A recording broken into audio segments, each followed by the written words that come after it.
ഹജ്ജ് കർമ്മങ്ങൾ പൂർത്തിയാക്കി ഹാജിമാർ ഇനി അവർക്ക് ബാക്കി അവിടെയുള്ള ദിവസങ്ങൾ ഇരു ഹറമുകളിലുമായി കഴിച്ചുകൂട്ടി.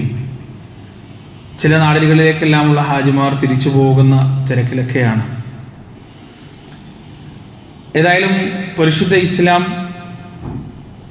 ആരോഗ്യം കൊണ്ടും സമ്പത്ത് കൊണ്ടും കഴിയുന്ന ആളുകൾ ഹജ്ജ് ചെയ്യണമെന്ന് പറഞ്ഞതിൻ്റെ ഉദ്ദേശം റസൂലുള്ളാഹി സ്വല്ലല്ലാഹു അലൈഹി വസല്ലം വളരെ കൃത്യമായി നമുക്ക് പഠിപ്പിച്ചു തന്നിട്ടുണ്ട്.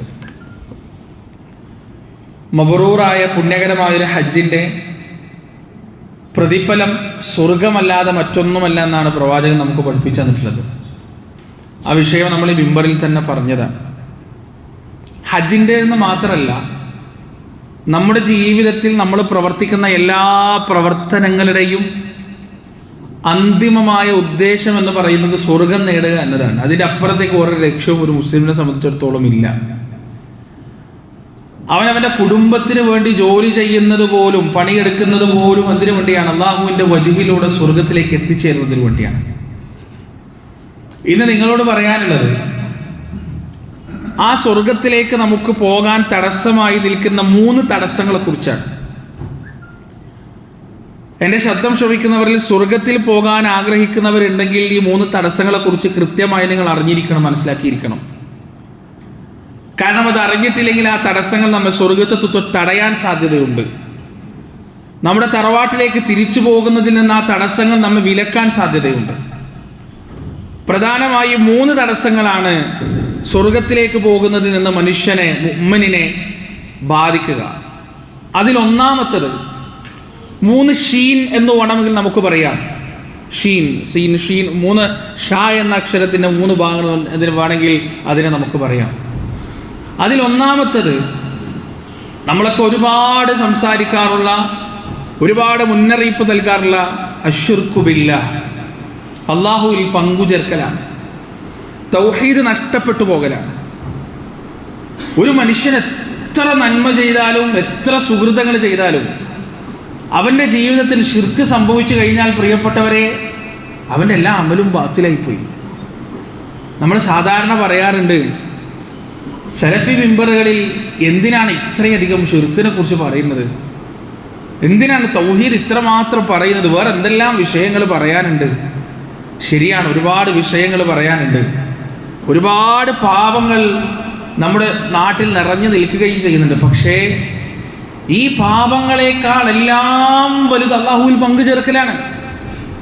ഇന്ന ശിർക ലദുൽമുൻ അദീം, വമ്പിച്ച അക്രമം എന്ന് പറയുന്നത് ഷിർക്കാണ് എന്നാണ് പരിശുദ്ധ ഖുർആൻ നമുക്ക് പഠിപ്പിച്ചു തന്നിട്ടുള്ളത്. വമൻ യുശ്രിക് ബില്ലാഹ് ഫഖദ് ഹറമല്ലാഹു അലൈഹിൽ ജന്ന, ആൻ അല്ലാഹുവിൽ പങ്കു ചേർക്കുന്നുവോ അവൻ അല്ലാഹു സ്വർഗ്ഗം ഹറാമാക്കിയതാണ്, നിഷിദ്ധമാക്കിയതാണ് പറയുന്നത്. അല്ലദീന ضل സഅയുഹും ഫിൽ ഹയാത്തി ദുനിയ വഹും യഹ്സബൂന അന്നഹും യുഹ്സിനൂന സുനഅ.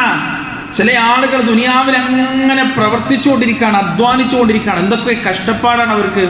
ഉറങ്ങുന്നില്ല, മര്യാദയ്ക്ക് കഴിക്കുന്നില്ല, മര്യാദയ്ക്ക് കുടുംബത്തിൻ്റെ കൂടെ ചെലവഴിക്കുന്നില്ല, സമൂഹത്തിന് വേണ്ടി അങ്ങനെ അധ്വാനിച്ചുകൊണ്ടേയിരിക്കാൻ, പൊതുപ്രവർത്തനങ്ങൾ നടത്തിക്കൊണ്ടേയിരിക്കാൻ, ഡയാലിസിസ് പേഷ്യൻസിന് വേണ്ടിയിട്ട് രാവും പകലും കഷ്ടപ്പെടാൻ, അവർക്ക് വേണ്ടിയുള്ള പണം സ്വരൂപിക്കുന്നതിന് വേണ്ടി, അവരെ ചികിത്സിക്കുന്നതിന് വേണ്ടി, അവർക്ക് നല്ല സൗകര്യങ്ങൾ ഉണ്ടാക്കി കൊടുക്കുന്നതിന് വേണ്ടി, ചാരിറ്റി പ്രവർത്തനങ്ങളായി, പാലിയേറ്റീവ് പ്രവർത്തനങ്ങളായി, ഇതൊന്നും നല്ലതല്ല എന്നല്ല പറയുന്നത്.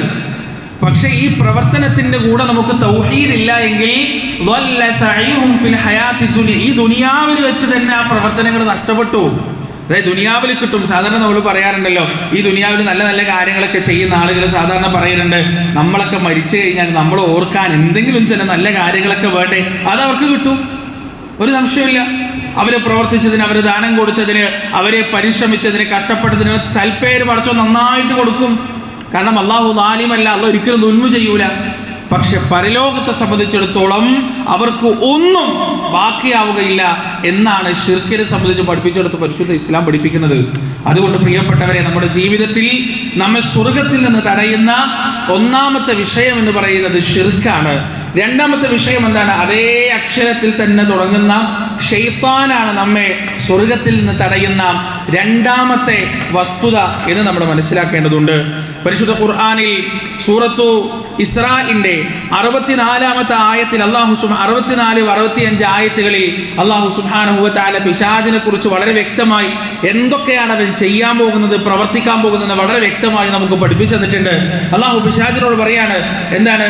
വസ്തഫ്സിസ് മൻ ഇസ്തതഅത മിൻഹും ബിസൗതിക് വഅജ്ലിബ് അലൈഹിം ബിഖൈലിക വറജ്ലിക്. അവരിൽ നിന്ന് നിനക്ക് കഴിയുന്ന ആളുകളെ നീ ഇളക്കി വിട്ടുകൊള്ളുക. നിന്റെ ശബ്ദം കൊണ്ട്, നിന്റെ വിളിയാളം കൊണ്ട്, നിന്റെ ക്ഷണം കൊണ്ട് അവരിൽ നിന്ന് നിനക്ക് പറ്റുന്ന ആളുകളെ നീ ഇളക്കി വിട്ടുകൊള്ളുക. വഅജ്ലിബ് അലൈഹിം ബിഖൈലിക വറജ്ലിക്. എന്നിട്ട് അവരിലേക്ക് നിന്റെ കാലാൾപ്പടയെയും നിന്റെ കുതിരപ്പടയെയും പറഞ്ഞയച്ചുകൊള്ളുക. വശാരിക്കുഹും ഫിൽ അംവാലി വൽ ഔലാദ്. എന്നിട്ട് അവരുടെ സമ്പത്തിലും അവരുടെ സന്താനങ്ങളിലും പങ്കെടുത്തുകൊള്ളുക. അവർ അതിൽ നിന്ന് നിന്റെ പങ്ക് നീ സ്വീകരിച്ചുകൊള്ളുക. വഇദ്ഹും.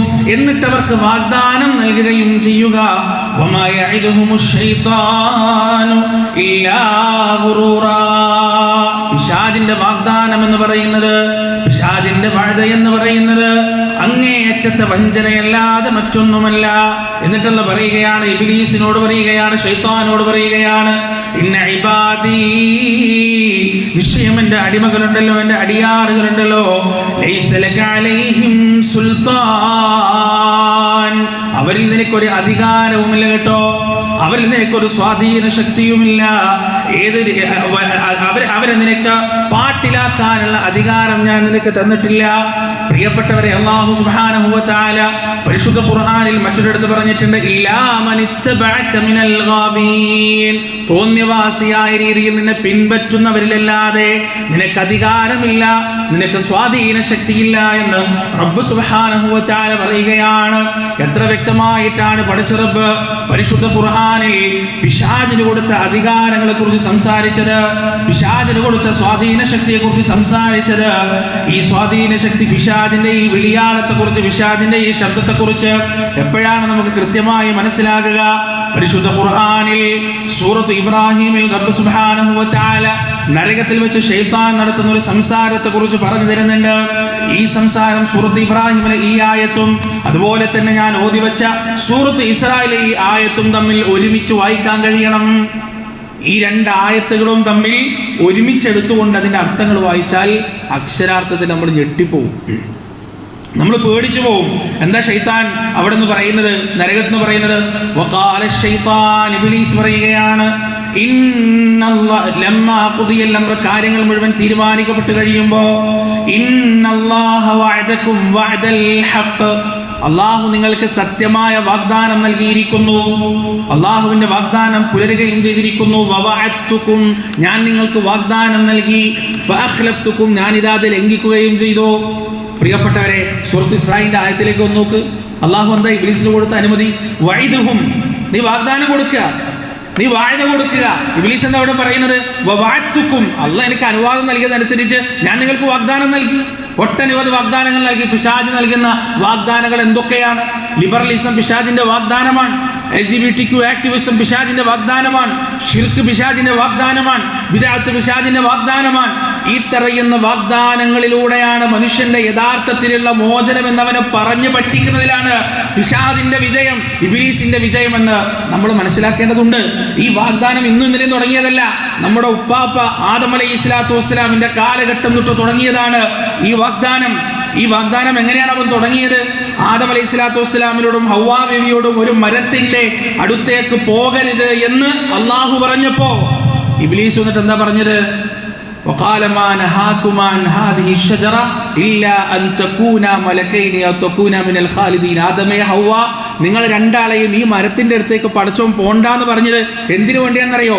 ഇല്ല അൻ തകൂന മലക്കൈൻ, ആ മരത്തിന്റെ അടുത്ത് പോയി അതിന്റെ കായ് നിങ്ങൾ ഭക്ഷിച്ചു കഴിഞ്ഞാൽ നിങ്ങൾ രണ്ട് മാലാഖമാരായി തീരും. ഇല്ല അൻ തകൂന മലക്കൈൻ ഔ തകൂന മിനൽ ഖാലിദീൻ, അല്ലെങ്കിൽ പിന്നെ നിങ്ങൾക്ക് മരണം ഉണ്ടാവില്ല, പടച്ചോനെ പോലെ നിങ്ങളും മരിക്കാതെ നിൽക്കും.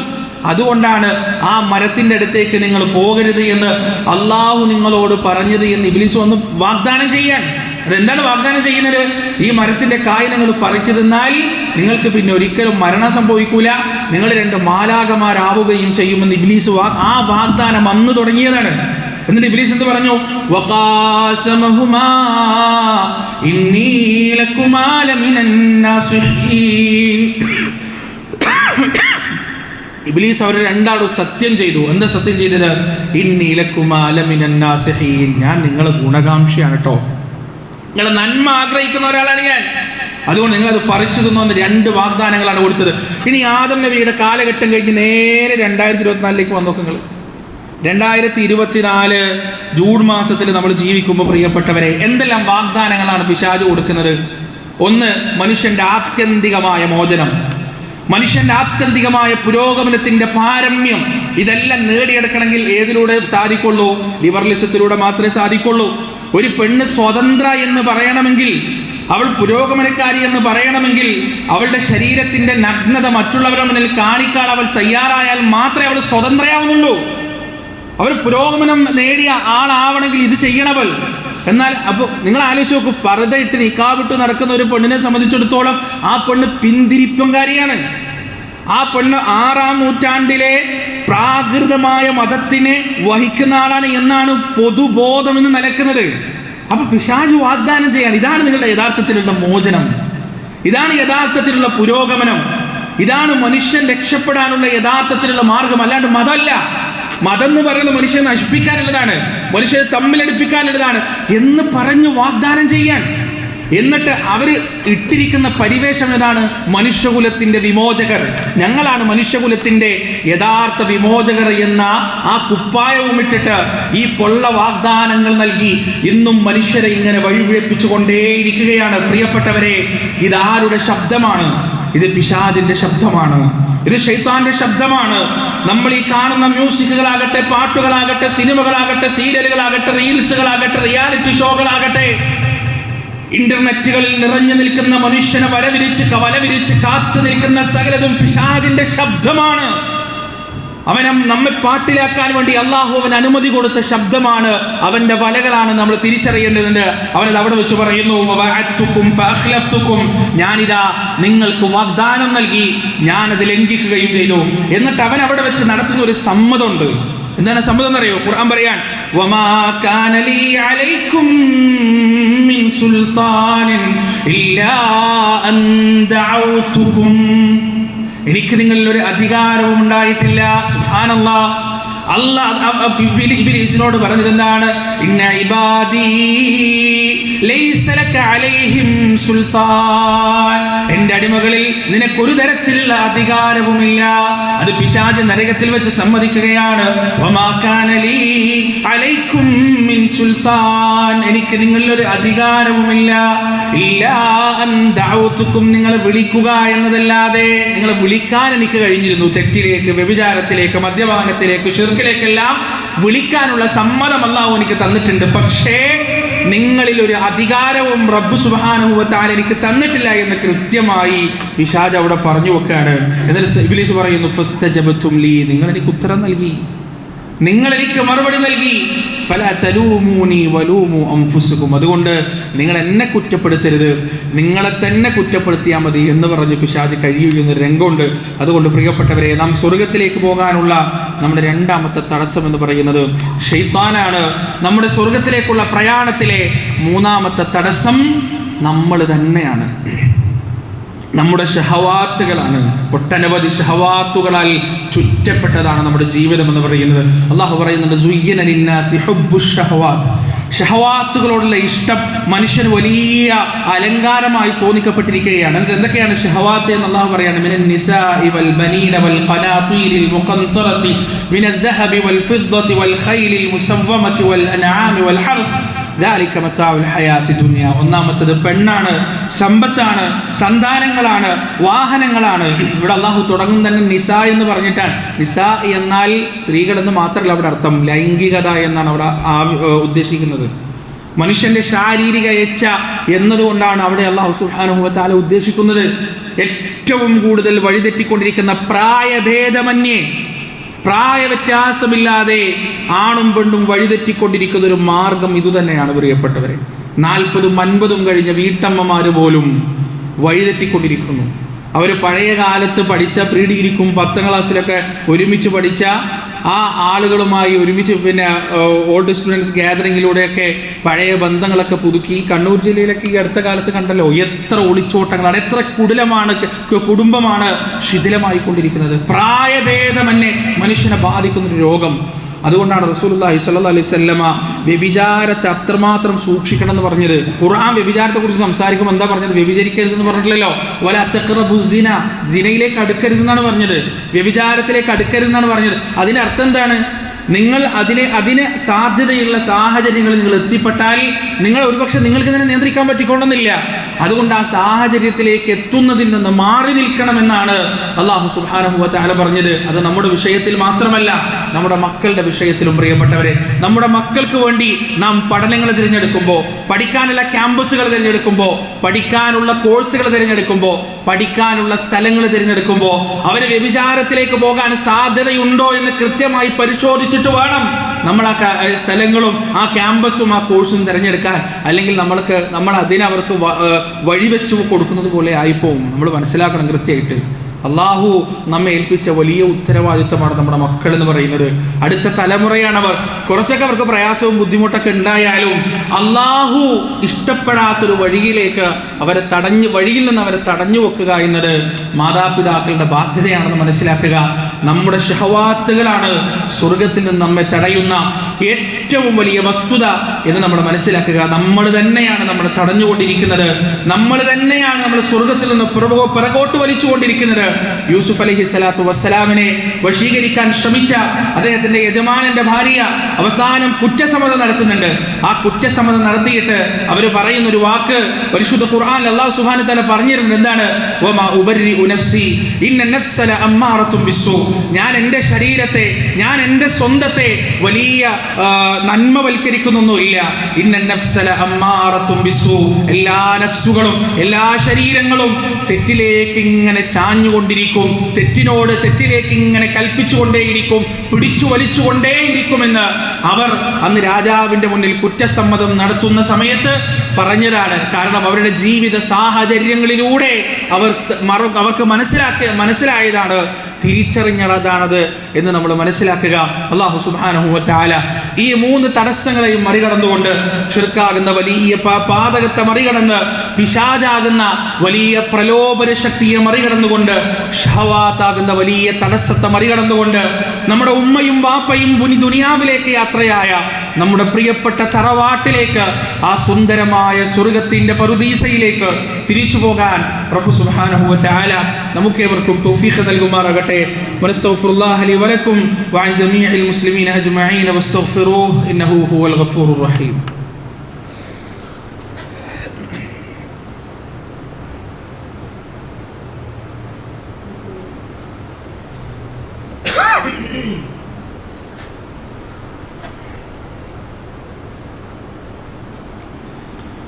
الحمد لله رب العالمين والعاقبة للمتقين فلا عدوان إلا على الظالمين ونشهد أن لا إله إلا الله وحده لا شريك له ونشهد أن محمدا عبده ورسوله أرسله بالهدى ودين الحق ليظهره على الدين كله ولو كره المشركون يا أيها الذين آمنوا اتقوا الله حق تقاته ولا تموتن إلا وأنتم مسلمون.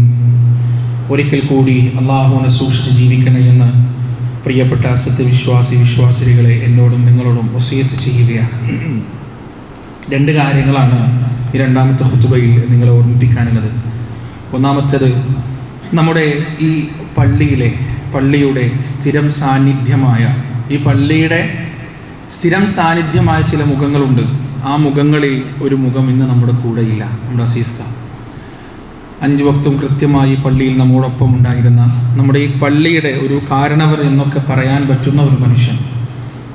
എൻ്റെ ഓർമ്മയിൽ ഈ പള്ളി ഉദ്ഘാടനം ചെയ്തത് തൊട്ട് ഞാനിവിടെ ഖുതുബ പറയുന്നുണ്ട്. അദ്ദേഹത്തിൻ്റെ സാന്നിധ്യമില്ലാത്ത ഖുതുബകൾ വളരെ അപൂർവം, എൻ്റെ ഓർമ്മയിലില്ല, വളരെ അപൂർവമാണ്. അദ്ദേഹം നമ്മോട് വിട പറഞ്ഞു. അല്ലാഹു സുബ്ഹാനഹു വ തആല അദ്ദേഹത്തിൻ്റെ ഖബറിടം വിശാലമാക്കി കൊടുക്കട്ടെ. അദ്ദേഹത്തെയും നമ്മയും റബ്ബ് സുബ്ഹാനഹു വ തആല സ്വർഗത്തിൽ ഒരുമിച്ച് കൂട്ടുമാറാകട്ടെ. പ്രിയപ്പെട്ടവരെ, ഞാൻ അധികവും പറയാറുണ്ട്, പല ഖുതുബകളിലും പറഞ്ഞിട്ടുണ്ട്, നമ്മുടെ മരണത്തിന് ശേഷം ചില സ്ഥലങ്ങളിൽ ശൂന്യത ഉണ്ടാവും. ആ ശൂന്യത യഥാർത്ഥത്തിൽ നമ്മൾ ആരാണെന്ന് വിളിച്ചറിയിക്കുന്നതാണ്. ചില ആളുടെ ശൂന്യത ചില ക്ലബ്ബുകളിലായിരിക്കും, ചിലവരുടെ ശൂന്യത ചില രാഷ്ട്രീയ പാർട്ടികളുടെ പ്രവർത്തനങ്ങളിലായിരിക്കും, ചിലവരുടെ ശൂന്യത അള്ളാഹുവിൻ്റെ ഭവനങ്ങളിലായിരിക്കും. അത് അവർക്കുള്ള ഏറ്റവും വലിയ സർട്ടിഫിക്കറ്റാണ്. അതിനേക്കാൾ വലിയൊരു സർട്ടിഫിക്കറ്റ് വേറെ കിട്ടാനില്ല. 5 വക്ത് കൃത്യമായി പള്ളിയിൽ നിസ്കരിക്കാൻ വരുന്ന, പള്ളിയിൽ 1-ാമത്തെ സഫിൽ കൃത്യമായി ഉണ്ടാവുന്ന ഒരു മനുഷ്യനെ സംബന്ധിച്ചിടത്തോളം അയാൾ മരണപ്പെട്ട് കഴിഞ്ഞാൽ അയാളുടെ ആ സ്ഥലം അവിടെ ഒഴിഞ്ഞു കിടക്കും, ശൂന്യമായി കിടക്കും. റബ്ബിൻ്റെ കൊട്ടാരത്തിൽ അള്ളാഹുവിൻ്റെ വീട്ടിലുള്ള ആ ശൂന്യതയുണ്ടല്ലോ, അതിനേക്കാൾ വലുത് വേറൊന്നുമില്ല പ്രിയപ്പെട്ടവരെ. അതുകൊണ്ട് ജീവിതത്തിൽ നമ്മുടെ സാന്നിധ്യം കൊണ്ട് നാം സമ്പന്നമാക്കേണ്ടത് അള്ളാഹുവിൻ്റെ ഭവനങ്ങളാണ്. നമ്മെ ആളുകൾ ഓർക്കേണ്ടത് 5 വക്ത് നിസ്കാരത്തിന് വരുമ്പോഴാണ്, അല്ലെങ്കിൽ ജുമാക്ക് വരുമ്പോഴാണ്, ആ പള്ളി കാണുമ്പോഴാണ് ആളുകൾ നമ്മെ ഓർക്കേണ്ടത്. അങ്ങനൊരു മരണം, അങ്ങനൊരു വിടവാങ്ങൽ അല്ലാഹു സുബ്ഹാനഹു വ തആല നമുക്ക് ഏവർക്കും നൽകുമാറാകട്ടെ. ഇനിയും ഈ പള്ളിയുടെ മുഖങ്ങളായ കാരണവർമാർ നമ്മുടെ മുന്നിലുണ്ട്. അല്ലാഹു സുബ്ഹാനഹു വ തആല അവർക്ക് ദീർഘായുസ്സ് നൽകുമാറാകട്ടെ. അവരില്ലാതിരിക്കുക എന്നത് വലിയ വേദനയാണ്, വലിയ പ്രയാസമാണ്. പ്രത്യേകിച്ച് നമ്മൾ വലിയൊരു സംരംഭമായി, വലിയൊരു കാൽവെപ്പുമായി ഇൻഷാ അല്ലാഹ് മുന്നോട്ട് പോകാൻ ഈ ഞായറാഴ്ച 23-ാം തീയതിയാണ് നമ്മുടെ ദാറുൽ ബയ്യീനയുടെ ഉദ്ഘാടനം. നമ്മുടെ ഈ പ്രദേശത്തുകാർ എത്രത്തോളം ഈ സ്ഥാപനത്തെക്കുറിച്ച് മനസ്സിലാക്കിയിട്ടുണ്ട് എന്നറിയില്ല, പക്ഷേ കേരളം മുഴുവൻ നമ്മുടെ സ്ഥാപനത്തെക്കുറിച്ച് മനസ്സിലാക്കിയിട്ടുണ്ട്. കേരളത്തിലെ ഇസ്ലാഹി രംഗങ്ങൾ മുഴുവൻ നമ്മുടെ സ്ഥാപനത്തെക്കുറിച്ച് മനസ്സിലാക്കിയിട്ടുണ്ട്. പല ഭാഗങ്ങളിൽ നിന്നും ആളുകൾ നമുക്ക് നല്ല സപ്പോർട്ട് തരുന്നുണ്ട്, അൽഹംദുലില്ലാ. അപ്പോൾ അങ്ങനെ ഒരു സംരംഭം വരുമ്പോൾ നമ്മുടെ ഈ പള്ളിയുമായി കെട്ടിപ്പണഞ്ഞ് നിൽക്കുന്ന, നമ്മുടെ പള്ളിയുമായി അടുത്ത് നിൽക്കുന്ന ആളുകൾ നമ്മോടൊപ്പം ഉണ്ടാകുക എന്നത് വലിയ ഒരു സന്തോഷവും സമാധാനവുമാണ്. അങ്ങനെ ചില ആളുകൾ ഇല്ലാതാവുക എന്നത് വലിയ വേദനയുമാണ്. ഏതായാലും ഇൻഷാ അല്ലാഹ് ഈ സ്ഥാപനം അതിൻ്റെ നടത്തിപ്പുമായി മുന്നോട്ട് പോകുമ്പോൾ അതിൻ്റെ പുണ്യത്തിൻ്റെ ഒരു പങ്ക് അല്ലാഹു സുബ്ഹാനഹു വ തആല തീർച്ചയായും അവർക്ക് നൽകും എന്ന് തന്നെ നമുക്ക് പ്രതീക്ഷിക്കാം. നമുക്കതിനു വേണ്ടി പ്രാർത്ഥിക്കുകയും ചെയ്യാം. നിങ്ങളോട് പറയാനുള്ളത്, ഇത് നിങ്ങളുടെ സ്ഥാപനമാണ്. ഈ സ്ഥാപനം കൊണ്ട് നമ്മൾ ഉദ്ദേശിക്കുന്നത് ഏതാനും ചില ഹാഫിദീങ്ങളെയും ഏതാനും ചില ആലിമീങ്ങളെയും പുറത്തിറക്കുക എന്നതല്ല. ലോകത്തിൻ്റെ അഷ്ടദിക്കുകളിലേക്കും ലോകത്തിൻ്റെ 8 ദിക്കുകളിലേക്കും ഇസ്ലാമിൻ്റെ സന്ദേശവുമായി ഇറങ്ങുന്ന അത്യുജ്വല പ്രതിഭകളെയും പണ്ഡിതന്മാരെയും ഉണ്ടാക്കിയെടുക്കുക എന്നതാണ് നമ്മുടെ ഈ സ്ഥാപനത്തിൻ്റെ ലക്ഷ്യം. അതിന് പറ്റിയ കുട്ടികളെയാണ് ഇൻഷാ അല്ലാഹ് അള്ളാഹു നമുക്ക് തന്നിട്ടുള്ളത്. അതിന് പറ്റിയ അധ്യാപകരെയാണ് അള്ളാഹു നമുക്ക് തന്നിട്ടുള്ളത്. ഇനി വേണ്ടത് നിങ്ങളുടെ സഹകരണമാണ്. ഇത് നിങ്ങളുടെ സ്വന്തം സ്ഥാപനമായി കണ്ട് ഇതിൻ്റെ നടത്തിപ്പിലും അതിൻ്റെ മറ്റെല്ലാ കാര്യങ്ങളിലും ഇടപെടുകയും സജീവമാകുകയും ചെയ്യുക. ഇൻഷാ അല്ലാഹ് നിങ്ങളിൽ ഈ ഇരിക്കുന്ന ഒരാൾ പോലും ഒഴിയാതെ ഞായറാഴ്ച ദിവസം നിങ്ങൾ ആ ഉദ്ഘാടന ചടങ്ങിൽ വന്നെത്തേണ്ടതുണ്ട്. ഇൻഷാ അല്ലാഹ് അതിൽ നമ്മോട് സംവദിക്കുന്നത് ഒന്ന് നമ്മുടെ പ്രിയപ്പെട്ട MM അക്ബറാണ്. പ്രത്യേകിച്ച് ആർക്കും പരിചയപ്പെടുത്തേണ്ട ആവശ്യമില്ല. പിന്നെ ബാംഗ്ലൂർ കുല്യത്തുൽ ഹദീസിൻ്റെ മുദരിസ്, വലിയ പണ്ഡിതനാണ്, അൽ ഹദീസിൻ്റെ അറിയപ്പെട്ട പണ്ഡിതനാണ്. അബ്ദുൽ ഹസീബ് മദനിയാണ് അടുത്തതായി ഇത് ഉദ്ഘാടനം ചെയ്ത് നമ്മളോട് സംസാരിക്കുന്നത്. അതുകൊണ്ട് എല്ലാവരും എത്തുക, നിങ്ങളുടെ കുടുംബക്കാരെയും പരിചയക്കാരെയും മുഴുവൻ ഇവിടെ എത്തിക്കുക. തുടർന്ന് അങ്ങോട്ട് ഇൻഷാ അല്ലാഹ് ജൂൺ 30-ാം തീയതി ഇത് ഓപ്പൺ ആവും. കുട്ടികളൊക്കെ ഇതിലേക്ക് സ്ഥാപനത്തിലേക്ക് വരും, ഇവിടെയുള്ള പഠനങ്ങൾ തുടങ്ങും. ദാറുൽ ബയ്യീനയുടെ വാതിൽ എപ്പോഴും നാട്ടുകാർക്ക് വേണ്ടി തുറന്നിട്ടിട്ടുണ്ടാവും. ഏത് വിഷയത്തിലും സുതാര്യമായിരിക്കും ഇൻഷാ അല്ലാഹ്. നിങ്ങൾക്ക് കടന്നു വരാം, ഏത് പ്രവർത്തനത്തിലും നിങ്ങൾക്ക് പങ്കാളികളാകാം. അതിലേറ്റവും കൂടുതൽ ഞങ്ങൾ സന്തോഷിക്കുന്നു. നിങ്ങളെ ഞങ്ങൾ ക്ഷണിക്കുകയാണ്, അഭ്യർത്ഥിക്കുകയാണ്. ഇത് നിങ്ങളുടെ സ്ഥാപനമായി ഏറ്റെടുക്കണം. നാളെ മുസ്ലിം ഉമ്മത്തിന് വേണ്ടിയുള്ള ലോകത്തിൻ്റെ വാഗ്ദാനമായി ഈ സ്ഥാപനം മാറണം എന്ന ലക്ഷ്യത്തോടു കൂടി തന്നെയാണ് ഇതിൻ്റെ പിന്നിൽ പ്രവർത്തിക്കുന്ന, പരിശ്രമിക്കുന്ന, കഷ്ടപ്പെടുന്ന ആളുകളെല്ലാം പരിശ്രമിക്കുകയും പ്രവർത്തിക്കുകയും ചെയ്യുന്നത്. അല്ലാഹു സുബ്ഹാനഹു വ തആല നമ്മുടെ ഈ കർമ്മങ്ങളും നമ്മുടെ ഈ പരിശ്രമങ്ങളും നമ്മുടെ ഈ അധ്വാനങ്ങളുമെല്ലാം നമ്മിൽ നിന്ന് സ്വീകരിക്കുമാറാകട്ടെ. നമ്മുടെ ദാറുൽ ബയ്യീനയെ ഉയർന്നു പറക്കുന്ന ലോകത്തിൻ്റെ നെറുകയിലേക്ക് എത്തിപ്പെടുന്ന ഒട്ടനവധി നേതാക്കന്മാരെ സമ്മാനിക്കാൻ കഴിയുന്ന വലിയ സ്ഥാപനമാക്കി അല്ലാഹു സുബ്ഹാനഹു വ തആല ഇതിനെ ഉയർത്തട്ടെ, വളർത്തട്ടെ. വരുന്ന നൂറ്റാണ്ടിലെ ഇസ്ലാമിൻ്റെ പ്രതാപത്തിൻ്റെ, ഇസ്ലാമിൻ്റെ പ്രഭാവത്തിൻ്റെ കാരണമായി വർത്തിക്കാൻ നമ്മുടെ ഈ ഒന്നാമത്തെ ബാച്ചുകാരായ കുട്ടികൾക്ക് അല്ലാഹു സുബ്ഹാനഹു വ തആല തൗഫീഖ് നൽകട്ടെ. അതിനവരെ വാർത്തെടുക്കുന്നതിന് വേണ്ടി അതിൻ്റെ അധ്യാപകരുടെ കരങ്ങൾക്ക് അല്ലാഹു സുബ്ഹാനഹു വ തആല ശക്തി പകരട്ടെ. അതിന് പിന്നിൽ പ്രവർത്തിക്കുന്നവരുടെ, അതിൻ്റെ പിന്നിലെ കമ്മിറ്റിക്കും അതിൻ്റെ ബോർഡിനുമെല്ലാം അല്ലാഹു സുബ്ഹാനഹു വ തആല അവൻ്റെ അനുഗ്രഹവും എല്ലാ ആശിസ്സുകളും എല്ലാ തരത്തിലുള്ള പിന്തുണയും നൽകുമാറാകട്ടെ.